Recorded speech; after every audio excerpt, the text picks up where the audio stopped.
Hello, today's topic is methods of calculating price elasticity of demand. जैसे कि आप लोग को पता होगा कि elasticity of demand 3 types के होते हैं. First one is the price elasticity of demand, another is income elasticity of demand and cross elasticity of demand. तो यहाँ बस आप लोग को सिर्फ पढ़ना है प्राइस इलास्टिसिटी ऑफ डिमांड के कैसे मेथड्स कौन कौन से होते हैं जिसके बेसिस पे आपको कैलकुलेशन करनी है. ठीक है, तो जनरली 3 मेथड्स होते हैं. वन बाय वन उन मेथड्स पर चलते हैं कौन कौन से वो मेथड्स हैं. तो चलिए स्टार्ट करते हैं. देखिए यहाँ पर आप लोग देखेंगे कि पहला है आपका प्रपोर्शनेट मेथड या आप इसको कह सकते हैं परसेंटेज मेथड. ठीक है, प्रपोर्शनेट मेथड नॉर्मल डिवीजन है लेकिन परसेंटेज के लिए मल्टीप्लाइड बाय 100 इजी है. नेक्स्ट सेकंड है टोटल आउटले मेथड और expenditure method and the third one geometric और पॉइंट मेथड. क्लियर है? तो चलिए एक एक करके तीनों को अच्छे से समझते हैं विद ग्राफ. ठीक, तो देखिए फर्स्ट वन क्या है आपका प्रपोर्शनेट मेथड. प्रपोर्शनेट मेथड या फिर आप कह सकते हैं परसेंटेज मेथड. ठीक, देखिए प्रपोर्शनेट मेथड का आपका फॉर्मूला क्या हो जाएगा, ईडी से आप रिप्रेजेंट करते हैं इलास्टिसिटी ऑफ डिमांड को और इसका फॉर्मूला क्या है proportionate change in quantity demanded divided bye proportionate change in price. अच्छा, यहाँ पर जो चेंज है चेंज को आप लोग कैसे शो करते हैं, डेल्टा के रूप में भी शो करते हैं. ठीक, तो proportionate change in quantity demanded and proportionate change in price is ED. ये आपका हो जाएगा किस बेसिस पे, जब प्रपोर्शनेट मेथड से निकालेंगे या परसेंटेज मेथड से ईडी निकालना है, कैलकुलेट करना है. ठीक है, और एक चीज़ इसमें बता देते हैं कि यहाँ पर जितना भी आप लोग कैलकुलेशन करते हैं अगर ये परसेंटेज बेसिस पे रहेगा तो मल्टीप्लाइड बाय 100 हो जाएगा इसके आंसर्स में.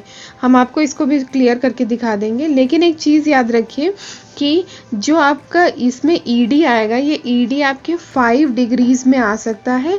वो 5 डिग्रीज हमने आपको जस्ट पिछली वीडियो मीन्स 18th वीडियो आप एक बार चेक कर सकते हैं. उसमें आपने 5 डिग्रीज के बारे में बताया है. उनके ग्राफ्स भी देखिएगा क्योंकि जब डिग्री आती है तो ग्राफ्स ज़रूरी है विद उसके मार्क्स मार्किंग. मतलब जैसे अगर ED is equal to 1, ED is equal to 0, ED is equal to infinity, ये सारी चीज़ें. अच्छा, यहाँ पर आपको हम बताते हैं इसका डेरिवेटिव है उसको कैसे, मतलब इसका कैलकुलेशन कैसे किया जाता है. देखिए जैसे आपको पता है प्रपोर्शनेट चेंज इन या percentage change in quantity demanded divided by percentage change in price, ये होता है आपका फॉर्मूला. लेकिन अगर आप इसको कैलकुलेट करेंगे तो परसेंटेज चेंज इन है तो इसका मतलब क्या हो जाएगा change in quantity demanded divided by quantity demanded. ठीक है, इससे आपका चेंज आता है. ठीक, प्रपोर्शनेट या परसेंटेज चेंज इन अगर आपको निकालना है तो कैसे निकालेंगे, change in quantity demanded divided by quantity demanded and whole divided by change in price divided by price. ठीक है, ये हो गया. अब आप इसको अगर दूसरे फॉर्म में लिखना चाहेंगे तो कैसे लिख सकते हैं, देखिए यहाँ पर आप इसको इस फॉर्म में लिख सकते हैं. जैसे उसमें डिवाइड था तो आप डिवाइड को कैसे लिख सकते हैं, अलग अलग लिख सकते हैं. Change in quantity demanded divided by quantity और डिवीजन का बीच में, फिर उसके बाद आ जाएगा change in price divided by price. ये हुआ. अब आपको पता होगा ये जो डिवीजन है अगर इसको मल्टीप्लिकेशन करना होगा तो ये रेसिप्रोकल हो जाएगा. तो आएगा आपका quantity demanded change in quantity demanded divided by quantity demanded multiplied by price change in price, ये होता है. अब इससे आप लोग समझेंगे कि आपका जो प्रपोर्शनेट मेथड का जो फॉर्मूला है वो कैसे आया, कैसे आता है. देखिए इसके बाद आपका क्या कैलकुलेट करना है. अब ये देखिए जब ये चेंज है दोनों एक साथ आ जाएगा क्वांटिटी डिमांडेड और ये दोनों आपस में डिवीजन हो जाएगा. सो आपका क्या न्यू फॉर्मूला मेन क्या फॉर्मूला बनता है, ED is equal to change in quantity demanded divided by change in price multiplied by price divided by quantity. ये मेन फॉर्मूला है. इसी के बेसिस पे आपको सारे कैलकुलेशन करना है जो हमने पहले आपको दिखाया. उसके बाद आपके ये डेरिवेटिव्स करने के बाद आप का आंसर ये आएगा कि ED is equal to change in quantity demanded divided by change in price into price by quantity demanded. Clear है? और यही मेथड है, इसको ये फॉर्मूला लर्न करेंगे क्योंकि जितने भी क्वेश्चंस आएंगे अगर आपको प्रोपोर्शनेट मेथड से कहा जाएगा तो ये फॉर्मूला उसमें पुट अप किया जाएगा। ठीक है, तो चलिए अब हम लोग इसके ग्राफ्स देख लेते हैं। देखिए, ये आपका फॉर्मूला हो गया जो भी हमने आपको पूरा डेरिवेटिव के थ्रू समझाया, ये आपका मेन फॉर्मूला है। ठीक है, अब इसके बाद देखिए कि यहाँ पर डिफरेंट वैल्यूज़ हैं ऑफ इलास्टिसिटी ऑफ डिमांड। ये हमने आपको पिछली मतलब 18th पार्ट ऑफ इकोनॉमिक्स में हमने ये क्लियर कर दिया था। कब ईडी इज इक्वल टू 0 होगा, कब होगा, जब वो परफेक्ट इन इलास्टिक डिमांड होगी। परफेक्टली इन इलास्टिक डिमांड तब होती है जब आपका जो मतलब आपने जितना भी प्राइस में कितना भी चेंज हो जाए लेकिन आपकी क्वांटिटी डिमांडेड पर कोई भी चेंज नहीं होता। इन इलास्टिक डिमांड का मतलब ही यही होता है कि आप कितने भी प्राइसेस में चेंज हो जाए लेकिन आपकी क्वांटिटी डिमांडेड सेम रहेगी। ठीक है, ये आपका पूरा डिस्क्रिप्शन दिया है इसका क्या है और इसमें कौन कौन से एसेंशियल गुड्स होते हैं, जैसे कि कुछ ड्रग्स होते हैं, जैसे saving drugs, life saving drugs मतलब मेडिसिन। ठीक है, और वर्टिकल इसका ग्राफ होता है, आपको उस बार हमने बताया था, इसका आप लोग इस शेप में बनाते हैं, ईडी इज इक्वल टू 0। देखिए इसका नेक्स्ट क्या लिखा है, ईडी इज लेसर देन 1, 1 से कम होगी मतलब वो इनइलास्टिक डिमांड है। इनइलास्टिक डिमांड मीन्स जिसमें प्राइस में चेंजेस करने मतलब बहुत ज़्यादा चेंज करने के बाद क्वांटिटी में थोड़ा बहुत चेंजेस आना। ठीक है, तो ये इसका पूरा डिस्क्रिप्शन आपका इसमें दिया है जो भी हमने कहा, इसको आप एक बार रीड आउट कर लीजिएगा। नेसेसिटी गुड्स लाइक, जैसे कौन कौन से हो सकते हैं, फूड्स में अगर बहुत ज़्यादा भी चेंज आएगा फिर भी आपके गुड्स में मतलब आपके क्वांटिटी डिमांडेड में लेसर चेंजेस आएंगे लेकिन कम चेंजेस आएंगे क्योंकि आप ज़्यादा या कम नहीं खरीद, जैसे कि आपको खरीदने की आदत है, आप 1 बैग आप राइस लेते हैं। ठीक है, अब प्राइस हाई होने के बावजूद आप लोग ऐसा नहीं कर सकते कि हम फास्ट रहना स्टार्ट कर दें और राइस ना खाएं, ऐसा नहीं हो सकता। हाँ, आप कम खा सकते हैं, कम उसका कंजम्पशन कर सकते हैं, लेकिन ऐसा नहीं है कि वो 0 हो जाएगी। ठीक है, स्टीपर डिमांड कर्व आपको हमने पिछली बार बताया था। स्टीपर डिमांड कर्व वो होता है जो कि थोड़ा सा स्ट्रेट फॉर्म में रहता है, इस फॉर्म में रहता है। ठीक, इसके अभी हम इसके सारे फोटोज क्लिक किए हैं, आपको दिखाएंगे कैसे होते हैं। ठीक है, ये समझ में आ गया। नेक्स्ट इसकी 5 डिग्रीज में 2 डिग्रीज हो गई है। नेक्स्ट क्या है इसके बाद, ED is equal to 1, ED is equal to 1 means ये यूनिटरी इलास्टिक डिमांड है। इसका मतलब ये है प्राइस में जितना चेंज करेंगे उतना ही क्वांटिटी डिमांडेड में चेंज होगा। ये जनरली नॉर्मल गुड्स होते हैं, ऐसे कोई स्पेसिफिक गुड्स नहीं है। 45 डिग्री हमने बताया था, 45 डिग्री का एंगल बनता है, मतलब एग्जैक्ट जितना वो बढ़ेगा प्राइस उतना ही क्वांटिटी डिमांडेड इंक्रीज होगी। क्लियर है? नेक्स्ट इसमें लिखा है when ED is lesser than greater than 1, greater than 1 means यहाँ पास आपका ये इलास्टिसिटी ऑफ डिमांड है।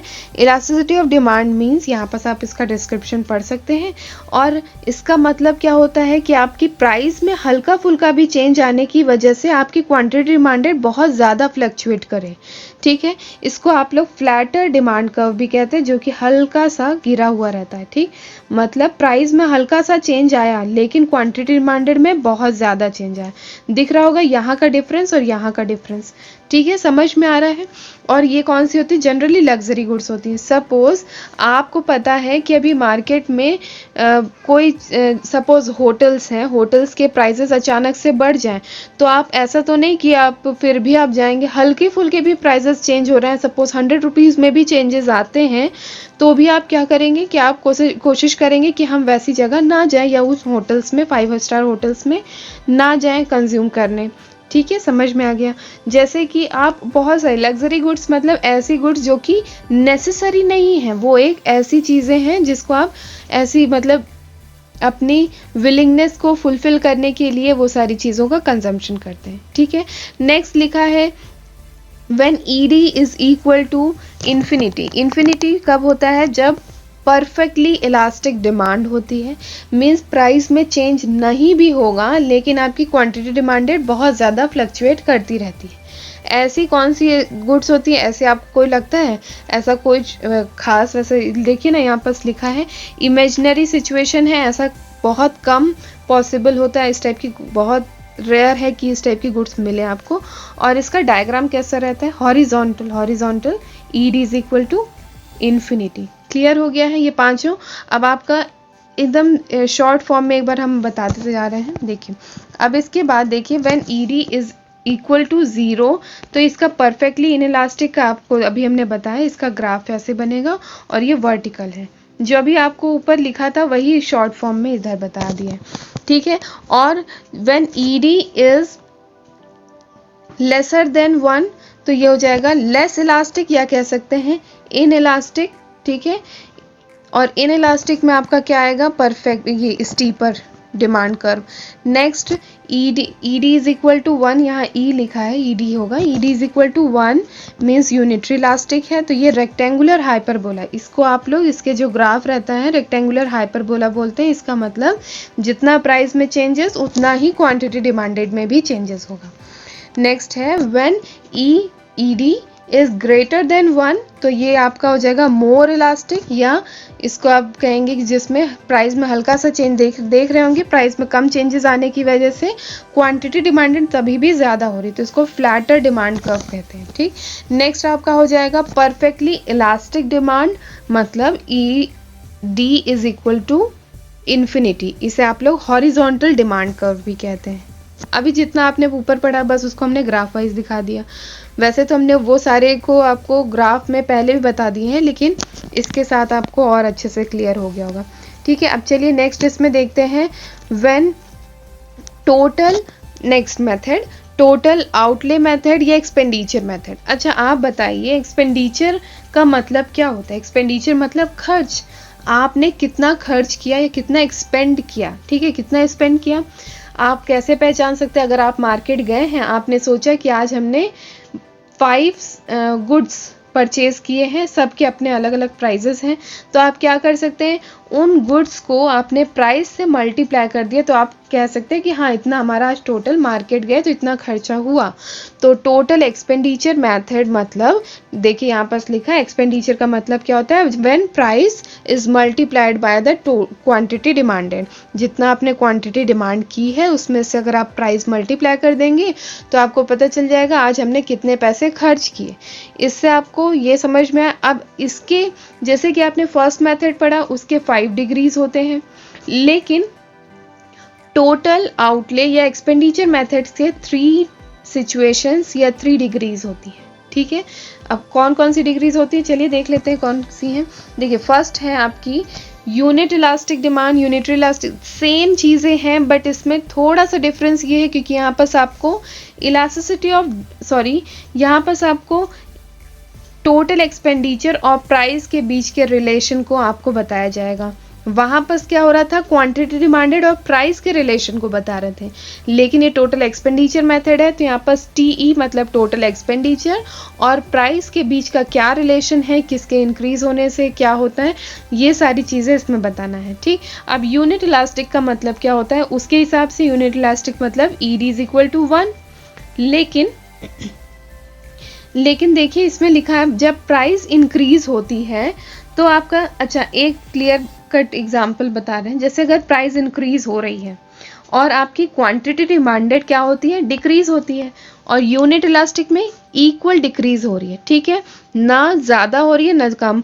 तो पहले जब आपका सपोज पहले आप कितना भी खर्च कर रहे होंगे उसका, अच्छा इसको हम एग्जाम्पल से आपको बाद में समझाएंगे, अभी आप बस इतना देखिए, प्राइस इंक्रीज होने से टोटल एक्सपेंडिचर कांस्टेंट रहती है, जब ये कांस्टेंट रहेगी तो आपका यूनिट इलास्टिक है, ठीक है। नेक्स्ट लिखा है अगर नेगेटिव रिलेशन रहता है किसमें, price and quantity demanded total expenditure में। नेगेटिव रिलेशन का मतलब क्या होता है, जब प्राइस इंक्रीज हो रही होगी तब टोटल एक्सपेंडिचर डिक्रीज हो रहा होगा, तो तब कौन सी सिचुएशन होती है, मोर इलास्टिक, ठीक है। जैसे कि इसका एग्जाम्पल बताते हैं, जैसे मार्केट में आप पहले कोई सामान लेने जाते थे 5 रुपीज़ का मिल जाता था, लेकिन अब वो अचानक से वो प्राइस कम हो गई तो 4 रुपीज़ में मिलने लगा, तो अब आप पहले जितना परचेज करते थे मतलब पहले आप 5 रुपीज़ का था तो आप 5 गुड्स ले आते थे, तो आपका कितना एक्सपेंडिचर होता था 25। लेकिन अब उसकी प्राइस गिरने की वजह से आप 25 से ज़्यादा एक्सपेंड कर दे रहे हैं, तो मोर इलास्टिक हुआ ना। मतलब प्राइस तो कम गिरी लेकिन आपके एक्सपेंडिचर ज़्यादा हो गए, तो ये मोर इलास्टिक है। ठीक है, तो यहाँ पर आपका इसमें नेगेटिव रिलेशन। और लेसर इलास्टिक कब होता है? लेस इलास्टिक जब दोनों जो है मतलब दोनों के बीच में मतलब प्राइस एंड टोटल एक्सपेंडिचर के बीच में पॉजिटिव रिलेशन होता है। पॉजिटिव रिलेशन मतलब जैसे ही प्राइस गिरा आपकी टोटल एक्सपेंडिचर और गिर गई, क्योंकि आप लेस इलास्टिक का यही मतलब हुआ कि आपकी जैसे ही आपके प्राइसेस इंक्रीज होते हैं आपकी टोटल एक्सपेंडिचर और इंक्रीज हो जाए, ये सारी चीज़ें। ठीक, अब चलिए इसका हम ग्राफ के थ्रू समझते हैं क्या है। यूनिटरी इलास्टिक का मतलब देखिए एग्जाम्पल के साथ है, जब आपकी प्राइस पहले 5 रुपीज़ थी और उसके बाद कितनी हो गई, जब आपकी 5 रुपीज़ थी मार्केट में तब आपकी क्वांटिटी डिमांडेड 6 थी, तब आपका टोटल एक्सपेंडिचर कितना था 30 था। लेकिन जैसे ही उसके प्राइसेस इंक्रीज हो जाते हैं आपने अपनी क्वांटिटी डिमांडेड कम कर दी। एक पहले आप ज़्यादा करते थे तो उसको आपने कम कर दिया, 5 हो गया। अब क्या हो गया, आपका टोटल एक्सपेंडिचर उतना ही है 30 का 30। तो इससे क्या कह सकते हैं, मतलब पहले से अभी में कोई चेंजेस नहीं आए हैं, तो ये यूनिट इलास्टिक हो गया। मतलब प्राइस जब इंक्रीज हुई क्वांटिटी, इसको आपको अभी देखना हो तो देखिए, नहीं तो ये समझने के लिए इसका यही मतलब है, जब प्राइस इंक्रीज होती है अगर टोटल एक्सपेंडिचर कांस्टेंट है तो वो हो जाता है यूनिटरी इलास्टिक डिमांड। ठीक है, और इसको ये इसमें यही लिखा है, जब प्राइस इंक्रीज हुई तो टोटल एक्सपेंडिचर जो है कांस्टेंट हो गया। और मोर इलास्टिक कब होता है? मोर इलास्टिक में देखिए जब आपका प्राइस पहले 5 थी और क्वांटिटी डिमांडेड 10 थी, तब इसको मल्टीप्लाई करेंगे तो कितना आएगा, टोटल एक्सपेंडिचर 50। लेकिन जैसे ही प्राइस मार्केट में गिर जाती है, पहले 5 थी और अब 4 हो जाने की वजह से आपकी क्वांटिटी डिमांडेड ज़्यादा हो गई ना। एक प्राइस में गिरने की वजह से आपकी क्वांटिटी डिमांडेड एक इंक्रीज होनी चाहिए या थोड़ी ज़्यादा हो सकती थी, लेकिन यहाँ तो 15 हो गई, 5 और इंक्रीज हो गई, तो टोटल एक्सपेंडिचर 60 हो गया ना। तो देख रहे होंगे आप लोग प्राइस डिक्रीज हुआ है, प्राइस डिक्रीज होने की वजह से आपका टोटल एक्सपेंडिचर तो इंक्रीज हो गया, तो ये हो जाएगा मोर इलास्टिक की ऐसा सामान है जहाँ पास आप हल्का फुल्का भी प्राइस में चेंज हो रहा है लेकिन आपकी क्वांटिटी डिमांडेड या टोटल एक्सपेंडिचर ज़्यादा हो जा रही है, तो दोनों के बीच में नेगेटिव रिलेशन है। Hope it is clear. Next आपका इसमें क्या है, लेस इलास्टिक। लेस इलास्टिक का भी एग्जाम्पल है, जैसे ही आपके प्राइसेस मार्केट से पहले 5 था तो आपकी 10 थी और आपका टोटल एक्सपेंडिचर 50 हो गया, लेकिन जैसे ही प्राइस में एक प्राइस गिरती है उसकी 5 से 4 होने की वजह से आपकी क्वांटिटी डिमांडेड कितनी हो गई 12। अब इसको आप मल्टीप्लाई करेंगे तो 48, मतलब प्राइस गिरने से आपकी क्वांटिटी डिमांडेड भी गिर जाए तो ये लेस इलास्टिक हुआ। ठीक है, दोनों एक ही डायरेक्शन में अगर हो रहे हैं पॉजिटिव होता है उसे, इसी के बेसिस पे आपको so the third method is geometric और द पॉइंट मेथड। जैसे कि इस मेथड में इसका फॉर्मूला क्या होता है, lower segment of the demand curve ना, lower segment of demand curve and divided by upper segment of demand curve. ठीक है, यह डिवाइड है। So segment of demand curve divided by upper segment of demand curve, इसका आपको graph के through बताते हैं कि कैसे इसमें कैलकुलेट किया जाता है। तो चलिए देख लेते हैं इसमें भी। देखिए इसका फॉर्मूला यही है, इलास्टिसिटी ऑफ डिमांड, ये ED is equal to the lower segment of demand curve divided by upper segment of demand curve. जैसे कि ये आपको ग्राफ दिख रहा है, इस ग्राफ में हर एक पॉइंट पर जो आपने वही 5 डिग्रीज पढ़े थे, कौन से 5 डिग्रीज जो आपने फर्स्ट मेथड में द प्रोपोर्शनेट मेथड और द परसेंटेज मेथड में जो आपने पढ़ा था, वही 5 डिग्रीज यहाँ भी इस्तेमाल होती हैं, लेकिन उसको एक ही ग्राफ में शो किया जाता है। ठीक, और ये आपको कह सकते हैं, मतलब ये दूसरे वे में कहते हैं कि जो प्रोपोर्शनेट मेथड का एक्सटेंडेड फॉर्म क्या है, ज्योमेट्री मेथड। ठीक, या आप कह सकते हैं पॉइंट मेथड। अब देखिए आपने इसका क्या फॉर्मूला पढ़ा था, ED is equal to the lower segment divided by upper segment. अगर ये एक पॉइंट है, यहाँ पर अगर आप देखेंगे लोअर सेगमेंट क्या हुआ, ये पूरे मतलब ए से लेकर के B divided by upper segment क्या है, कुछ नहीं है, इसलिए 0 हो गया। तो इसका अगर डिवाइडेड बाय 0 रहता है तो आंसर क्या आता है, इन्फिनिटी, इसलिए ईड इज इक्वल टू इन्फिनिटी हुआ। क्लियर है, समझ में आ रहा है लोअर अपर का क्या मतलब हुआ यहाँ। नेक्स्ट इसमें देखिए कि अगर इस पॉइंट पर देखते हैं ई पॉइंट पर, तो ई पॉइंट से लोअर सेगमेंट क्या हो गया, ये सारा मतलब ई बी डिवाइडेड बाय ए ई। ठीक है, ये आपका ओवरऑल हुआ। अब आप लोग ऐसे ही सोच के बताइए, यहाँ पर कितना है 1 2 3, यहाँ 3 है डिवाइडेड बाय 1, तो आंसर क्या आएगा, 3 आएगा, जो कि 1 से ज़्यादा है, 1 से ज़्यादा है, इसलिए ईडी इज इक्वल टू या ED is greater than 1। Clear है, मतलब मोर इलास्टिक। ठीक, नेक्स्ट क्या है, नेक्स्ट है आपका ED is equal to 1। ED is equal to 1 कब होता है, जब दोनों साइड इक्वल इक्वल हो, इधर भी 2 इधर भी 2। ठीक है, तो 2 डिवाइड बाय 2 मतलब 1, ये आपका हो जाएगा यूनिट इलास्टिक। नेक्स्ट है सी बी मतलब 1 डिवाइडेड बाय सी से ए क्या हो गया 3, तो आपका डिनोमिनेटर ज़्यादा है, ये 1 है, तो ये ऑब्वियस है 1 से कम आएगा। ठीक है, सो ईडी इज लेसर देन 1, तो ये आपका हो जाएगा इन इलास्टिक डिमांड। ठीक है, नेक्स्ट आपका when ED is equal to 0, lower है क्या, इसके बाद बी के नीचे कुछ है, नहीं है, सो आपका 0 हो जाएगा और डिनोमिनेटर में आपका आएगा 1 2 3 4। ठीक है, तो 0 डिवाइड बाय 4 मतलब क्या आएगा, 0 आंसर। कभी भी न्यूमरेटर में 4 रहेगा तो आंसर 0 ही आएगा। तो ऐसे में ये आपका क्या हो जाएगा, perfectly in elastic demand. Clear हो गया, ये आपको बहुत इजी वे में समझाया गया है सिर्फ एक ग्राफ में। ठीक है, सो ये आप लोग की वीडियो यहीं कंप्लीट होती है। अगर आप लोग को कोई भी इससे रिलेटेड डाउट होंगे सो प्लीज़ कमेंट बॉक्स में लिखिए और हमसे डाउट शेयर कीजिए। Lower segment